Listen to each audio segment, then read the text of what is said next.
Yeah, he just is fit right in. Yeah. Hi, Wildcat. Hi, is it Aneki?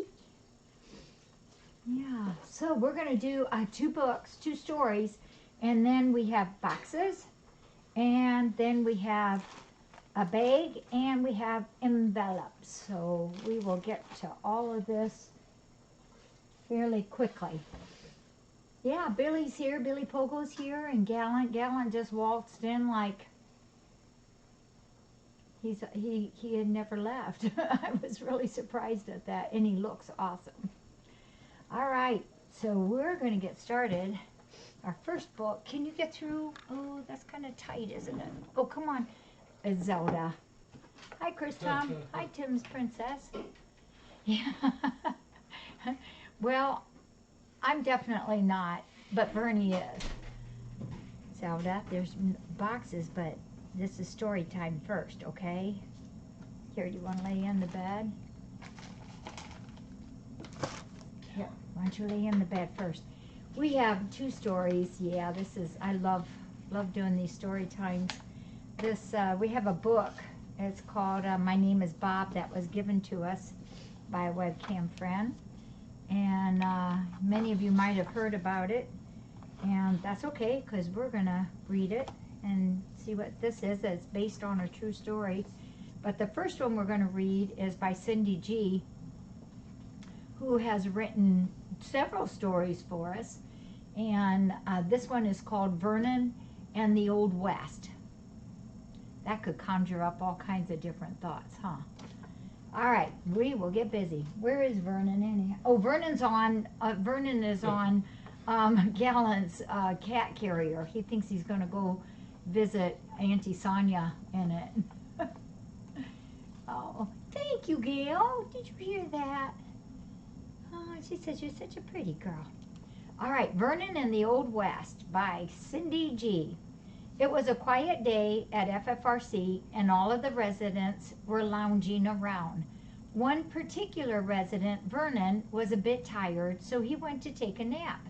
He made his way to the kitty cabana room and jumped up onto the bed. He let out a big yawn, closed his eyes, and drifted off into dreamland. Vernon is the little guy who loves absolutely everybody. He will do anything for attention. He loves being picked up so he can ride around on our shoulders like a scarf. One thing about Vernon is he always wants to be in charge, and he has this macho thing going on with Hensley. The two of them are always in competition. Sometimes Vernon daydreams about what it was like in the Old West, because back then they settled things like real men. They rode horses, carried guns, and the best part was they wore leather chaps. It sure helped with attracting the ladies. After all, Vernon kind of had that John Wayne walk going on, so if you think about it, he was already a stud, just strutting his stuff around the old corral. He fell asleep for his morning nap and slipped into the best dream ever. He dreamt he was a cowboy in the Old West. The dream opened with Vernon sitting at the local saloon having a shot of milk. "Line 'em up, bartender Magic, and I'll knock 'em down." He liked his milk strong, warm, and straight from the cow's belly.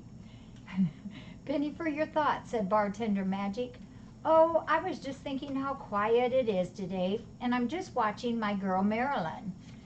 While he was enjoying his milk, he could hear a commotion going on outside. It seems a troublemaker rode into town looking for some action. Vernon drank down his shot of milk and moseyed on outside. He went through the louver doors and down the stairs, where he saw the biggest, meanest looking cat. "You need something, partner?" asked Vernon. "Who's asking?" said the rebel. "I am," said Vernon. "You got a name?" he asked. "Name's Big Jake. What's yours?" "I'm Vernon, and I'm the chief of this area. If you need something, you gotta go through me." "Oh, is that so?" said Big Jake. He stood tall and put his paw on his holster. "Yup, that's right," said Vernon, and he put his paw on his holster. "I won't be wronged, I won't be insulted, and I won't be laid a hand on." Just then, Vern's girl, Marilyn, stepped out of the saloon. She was a waitress there, and she and Vernon were an item.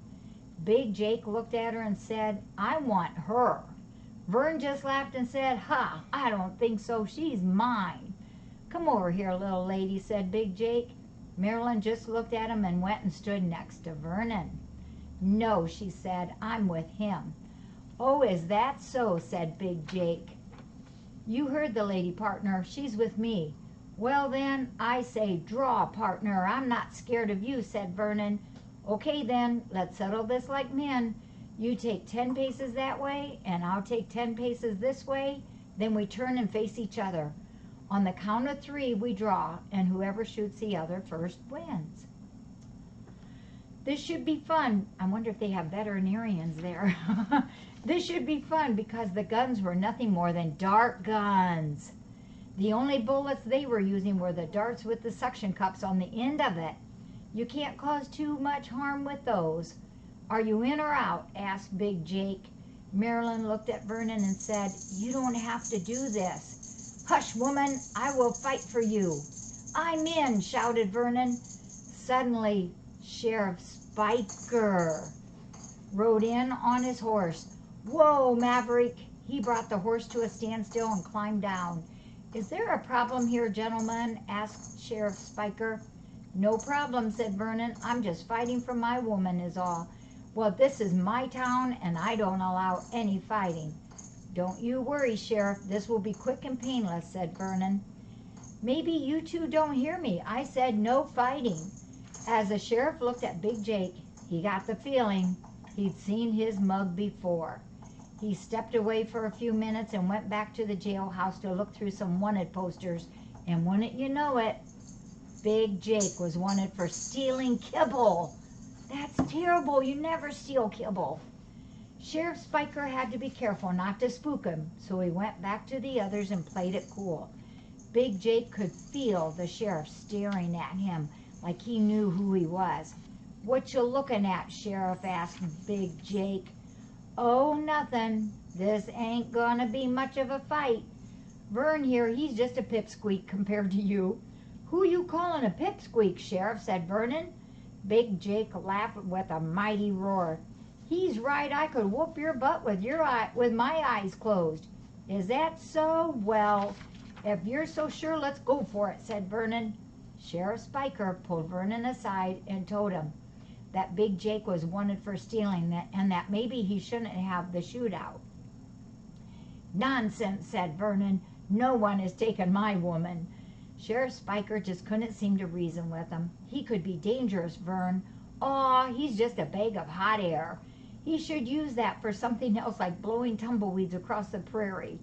All I see is a big dude flapping his lips." Sheriff Spiker wished Vernon luck and said, "Be careful." Vernon turned to Big Jake and said, "Ready?" "Yup, I am ready." The two turned in opposite directions and walked 10 paces.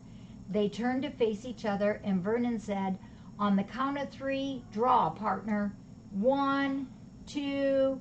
Just then they were interrupted by someone up on a horse. It was Deputy Derecho from the next town. "Whoa, mercy, whoa, hold it." "Howdy, Sheriff. This fugitive here is wanted for stealing in my town." Sheriff Spiker knew that, but was trying to not bring attention to it. "Drop your weapon and raise your paws," said Deputy Derecho. Big Jake just stood there. "I said drop your weapon." Everyone from the saloon came outside to see what was going on. Bartender Magic went up to Vernon and gave him a shot of milk. "Gulp down the hatch. I needed that. Thanks." Big Jake looked around at everyone staring at him. "Come on, dude, you're busted, so drop your weapon," said Vern. Sheriff Spiker said, "We know you are wanted for stealing kibbles, so surrender." Big Jake finally dropped his weapon, so Deputy Derecho approached him to slap the cuffs on. As he approached for his paws, oh no, Big Jake spun around and grabbed the gun he had hidden in his boot. Vernon saw him and reached for his. Bang! He shot him right between the eyes. Big Jake fell to the ground. He was out cold. Vernon blew the smoke from the end of his gun, just like Clint Eastwood in the movies. Everyone stood stood shocked at what just happened. Deputy DeRachel was grateful for Vernon stepping in. That could have been him lying on the ground. Marilyn ran up to Vernon and said, "My hero!" She gave him a kiss on the cheek, and that sent Vernon into orbit. Aw, shucks, it was nothing. I was just defending my woman, and I caught a bad cat to boot. Looks like Big Jake made my day. A little while later, Vernon woke up with his paw on his cheek. Aw, and all the residents standing over him. "Are you all right, Vernon?" they asked. "Huh, what's going on?" he asked. "You were dreaming and mumbling something about drawing a partner and making your day," said Spiker. "Ha, that must have been quite a dream," said Magic. "It sure was," said Vernon. "What was it about?" they asked. "I was a cowboy in the Old West, and I was defending my woman Marilyn from a fugitive who was wanted for stealing kibble. DeRachel, you were the deputy in the neighboring town where the stealing took place, and Spiker, you were the sheriff of our town, and Magic, you were the bartender in the saloon." "You serve a mean shot of milk," said Vernon. "Of course, I shot the bad man and saved the day. Well, remember it was the little darty things." "Well, we're glad you got the crook," said DeRachel. "Got him? I laid him out like a rug and saved your behind, man." Vernon got up and stretched. He went over to Marilyn with his ego all swelled up. "I also fought for my woman and won, so that will teach him," Magic whispered to Spiker. "Maybe this will help him out a bit with the macho thing." Vernon strutted out of the kitty cabana like John Wayne. He went out to the main area for a snack, and as one of the volunteers walked by him, she said, "Hi, Vern, what can I do for you?" He looked at her and said, "I'll have a shot of warm milk, and I know that will make my day." The end. Oh, Cindy, you are amazing. That was wonderful. That was really good. Here we go. There's the saloon, and there is Vernon. Cindy, these are great. You know, I don't read these before I read them, so these are always a surprise to me, too. Very good. Very, very good, Cindy. Love it. All right. This one is James Bowen and Garry Jenkins, the authors of A Street Cat Named Bob, and illustrated by Gerald Kelly, and the book is called My Name is Bob. Isn't that a cute story? Hey, there's Cindy on there. Way to go, Cindy. You're pretty cool. You're so cool, we should have called you Miss Kitty in there. Okay. My name is Bob. Hey, that looks kind of like an orangey, like what our boy is. Yeah. Oh, that could have been. Yeah. Was a street cat. Yeah, I was going to say, that could have been the little blue donut. Yes, yeah. My name is Bob, and I'm a street cat. Shall I tell you my story? Then come with me. I wasn't always a street cat. I grew up in a quiet house with a kind old lady. She looked after me. She loved me, and I loved her. I would curl up in her coziest chair and listen to the beautiful music that she played. I thought I was the luckiest little cat in the whole world. Then one day, the old lady wasn't well. Aw, I wanted to make her better, so I sat on her lap. I'm going to scoot up so the book's a little straighter. Watching over her from morning till night. But there was nothing I could do to help her. Oh, look at that sweet little face there. One day, some men in an ambulance came. I hoped they could make her better, so I chased after them down the road. This book was given to us by a webcam friend. I ran and ran and tried to keep up. I jumped onto a bus thinking it would follow her, but instead it took me on a long journey into the big city. After a time, oh, look at his poor little face, is sad. After a time, the driver made me jump off the bus. The streets were busy and noisy. Everybody was rushing around so fast. I wish I could go back home, I said to myself, but I didn't have a home anymore. I tried to get some food from a garbage can, but some street cats snarled at me. Get lost, one of them spat. I felt frightened and ran away. Oh, poor little boy. Oh, you can come here to FFRC. We would take you. I ran and ran through the crowded streets, not knowing where I was. That night, I slid inside a cardboard box in the doorway of a shop. It was warm and cozy, and it made me think of home.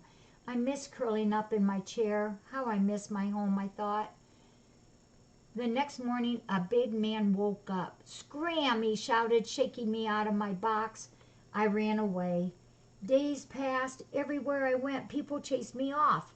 Weeks passed. I crept away and hid.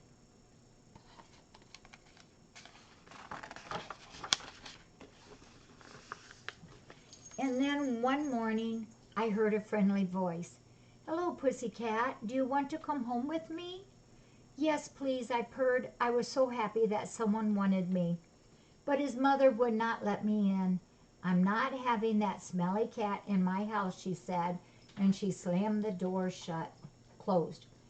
I stared at my reflection in a puddle. The face in the water didn't look like me. I was so scruffy and dirty, as though I hadn't washed for a year. I was cold and hungry and too tired even to lick myself clean. Will I ever find a home again, I thought. Oh, doesn't that Mama make you go find them and bring them? Day after day, I walked and walked. Nobody wanted to feed me. Nobody wanted to take me in. Nobody wanted to be my friend.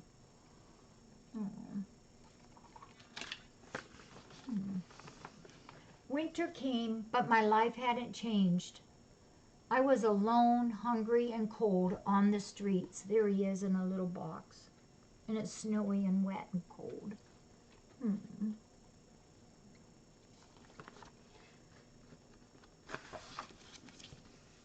But then, when spring came, my luck changed. I heard music, beautiful music. I followed the sound and saw a man playing his guitar. I could tell he was sad and lonely like me. He looked like he needed a friend. So I followed him home and waited outside for him.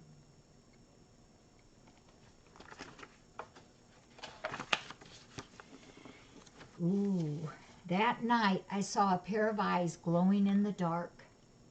I was cornered. The creature bit me as I tried to escape. Oh, that's no good, is it? The next morning, my leg hurt so much that I hobbled inside the building and sat by the stairs. Perhaps the man will see me here, I thought. Perhaps he will help me. Then I heard, hello, little fella. You look hungry, the man said. Do you want to come up for some milk and tuna? The man was kind. He stroked me gently and put medicine on my leg. Don't worry, you're safe with me, he said. I felt like I could trust him. He seemed like a friend. He told me his name was James, and I'm going to call you Bob. Things are looking up. When my leg was better, James and I went out to play music. On the streets, people smiled and gathered to watch us. James and his street cat named Bob. Oh, look how happy his face is there. I sat at his feet while he strummed his guitar. I thought I was the luckiest little cat in the world, just like before. Oh, and look at that little girl smiling. Everybody's smiling now. I think there's a movie based off of this. You do? Oh, I have to look there that was up. there was a bestseller called A Street Cat Named Bob. I bet so. Yeah. From that day on, we've been together, and we always will be. Aw. So we got a home. And this is a true story, remember. I think it's a true, yes, It based is. on a true story. It was in England, I believe. Yeah, and look, here's the pictures. So Bob and James, look, he's on, and he's got a little kerchief there a bow tie, and there he's got a kerchief that's red, white, and blue. Oh, this is great. Look at him looking at himself. His picture. There's James and Bob on his shoulder like Vernie does. Here's another one of them. And here he is looking so happy. There he's on his shoulder again, listening to the music. There he's saying, pat, pat. What a great story. Oh, about James and Bob. In March 2007, James Bowen, a street performer, found an injured orange tomcat in the hallway of the North London block of flats where he lived. Realizing he was a homeless stray, James gave the cat somewhere to sleep and spent most of the little money he had on medicine to heal the cat's wounds. He nursed the cat back to health, expecting him to return to the streets. But Bob, as James had named him, had other ideas. He started following James around, even jumping on a bus one morning as his new friend headed to work in Covent Garden in central London, where he often performed to the busy crowds. Soon the pair had become a popular sight on the streets. People stopped to talk to James and to give him money and presents for Bob. James had been homeless himself and was trying to make a new life. Together, he and Bob helped each other to find happiness and hope again. In 2012, A Street Cat Named Bob, a book about their adventures written by James with my help, was published. It became a bestseller around the world, from Thailand to Turkey, Brazil to Bulgaria. Today, the pair still lives together. Oh, I like that.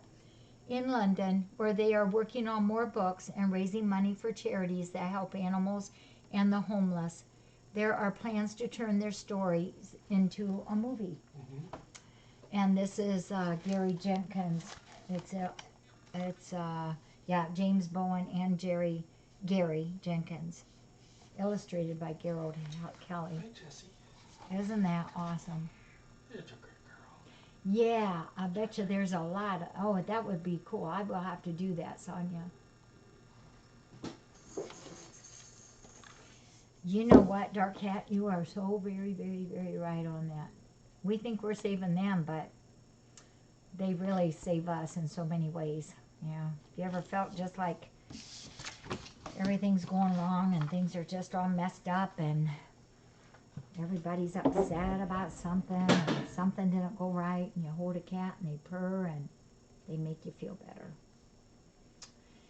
I am expecting, remember I told you all that we have a litter of kitties coming that will be here.